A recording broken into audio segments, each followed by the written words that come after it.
Hi, everyone, and welcome to the Zero to Empire podcast. I have James Jugos Jr. here, and he's an ADHD well-being coach and therapist. And in this episode, we're going to be talking about what actually inspired him to become a therapist as well as a coach, and the symptoms and well-being of ADHD and those who are affected by it. And so, my first question is, what actually inspired you to start coaching and working in psychology? Hey, Samuel, thank you. Thank you for having me, and that's a great question. So for me, what first intrigued my interest was a course I took when I was 16 years old in high school. It was my first psychology course, and I was really fascinated by how the mind works and how individuals think.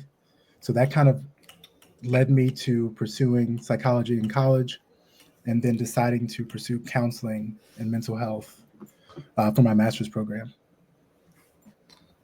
And when did you realize your own ADHD struggles that actually was able to connect to the clients? So once I finished my master's, I started working for a few different organizations and started seeing clients ranging from ages 5 all the way to adults. And they all were struggling, or majority of them were struggling with ADHD.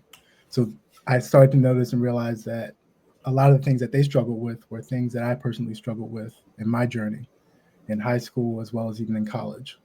So this allowed me to really connect on a different level with a lot of the patients that I had, which then in time I noticed that a lot of the patients were in more of an action phase, kind of ready to get started, ready to kind of create a plan and get going. So that is what kind of pushed me into focusing on coaching and being able to provide that support to the individuals I work with. That's That's great. And it's always nice to have somebody that can relate to you or like to clients because obviously you're going through it, builds a better story, builds to like what your own experiences were. And can you actually tell us a story or a breakthrough moment that you had with a client that really impacted you? Yes, that's okay. So for that, I mean, there's so many different stories that I could pull from. So it's hard to like choose one. But I would say the biggest thing for me, like the breakthrough moments, are when I can see and hear in the client that I'm working with that moment where they've accomplished or achieved a goal that they set for themselves. So helping them and being with them in that process of identifying and setting smart goals, and then them actually being able to accomplish it and achieve it is probably the biggest breakthrough moment I have. And then also I would say like aha moments. So when a client is in a session and they kind of get that aha, oh, that makes sense. That's always been like a breakthrough for me. And I think they have a breakthrough as well. Yeah, that's very inspirational, honestly. And I'm glad you're changing people's lives when it comes to this. And what would you say is actually some of the challenges that people face when they have ADHD that most people don't realize? So I would say the biggest one that most people don't realize, or at least with the population that I've worked with, would be probably the emotional regulation and the rejection sensitivity dysphoria piece, which like the emotional regulation is kind of just the inability to regulate emotions, especially if something throws you off or intense emotions. It can take hours or even days to kind of find that balance again. And rejection sensitivity dysphoria is kind of an experience between several emotional pain points with like around the fear of failure or rejection.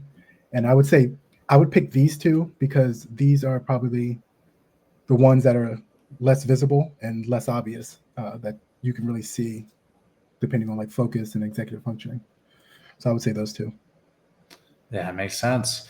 And how do you go about supporting both kids and their families when navigating ADHD? So for me, I like to create a personalized plan for the family. So every family is different, their needs are different, and kind of what they're looking for is different. So before we get started and really dive into the coaching, I'd like to formulate a game plan with the family, whether that's focusing on coaching with the child more and then kind of providing feedback to the parents or loved ones. But sometimes there's a few families out there that like a mixture of both. So coaching the child as well as then coaching parent coaching. So kind of figuring out that and creating that based on kind of the needs of the family. Yeah, it's good to be very unique with every situation, make sure that all their needs are being met. And where do you see your business within the next 5 years? I see myself focusing on getting into the school system. I would love to start a group coaching for elementary school kids, grades second through sixth grade, and being able to provide support to the students as well as the parents in that dynamic, and then also the teachers. But then I would also like to see myself in the corporate space, providing support like executive coaching for ADHD to leadership and also to employees. Yeah, that'd be really cool to see you in schools for sure, especially since there is definitely a need for that nowadays, like undoubtedly. But if you could collaborate with any expert or company in the ADHD space, who would it be and why? There's so many amazing and wonderful experts in the field. Uh, hmm. So if I could pick, I could probably think of a few. So if I could pick one person, it would probably be Jessica McCabe. So she's the creator of How to ADHD. I would love to collaborate with her in creating like course content or just content that's intriguing and engaging, as well as I guess easy to grasp and learn for like youth and teens, because she makes some great content. And then, so I'm a former athlete, so one thing I struggled with was my ADHD and navigating and finding balance with sports, school, and my personal life. So I would love to collaborate with like the NBA or maybe like collegiate level and be able to provide support, whether it's ADHD support for athletes, because I'm sure like it doesn't discriminate. So I'm sure there's a few athletes out there that are living with ADHD. Yeah, and I really do hope you are able to make that happen. That'd be really cool to see for yourself and your company. And what would you say is the ultimate goal for your ADHD coaching, like one on one, group, corporate? I would say a mixture of both, or a mixture of all three, actually. So I really enjoy that one-on-one space with my clients, but I do also see the impact and the benefits of having a group space. I would really like to focus on the group space for the younger population, so they can kind of have a sense of community around their ADHD. But I would say both of those, one-on-one and group, but also kind of focusing probably more one-on-one for the corporate space. Yeah, that's good. And what advice would you give to someone, or like, what is the best kind of advice you like to give to people that go through the ADHD and are having problems currently? I would say in regards to kind of starting a business, or just in regards to just their ADHD. ADHD. Okay. So I would say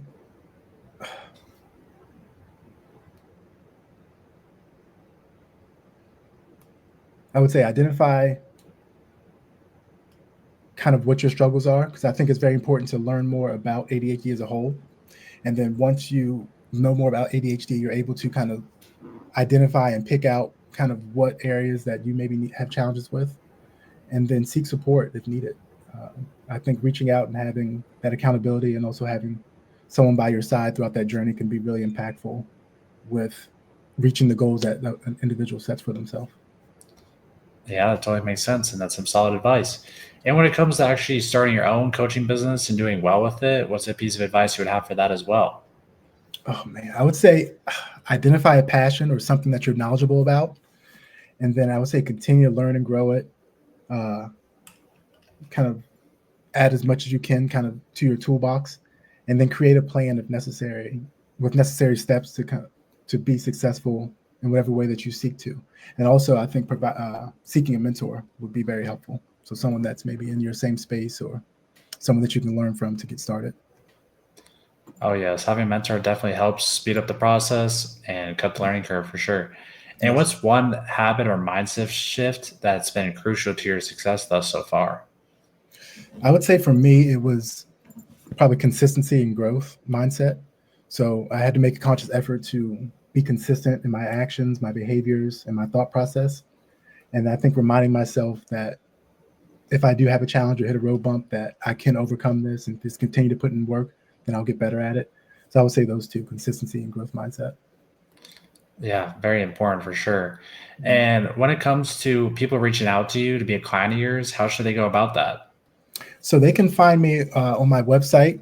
www.mindfullymanaging.adhd.com, or they can reach out to me on LinkedIn as well.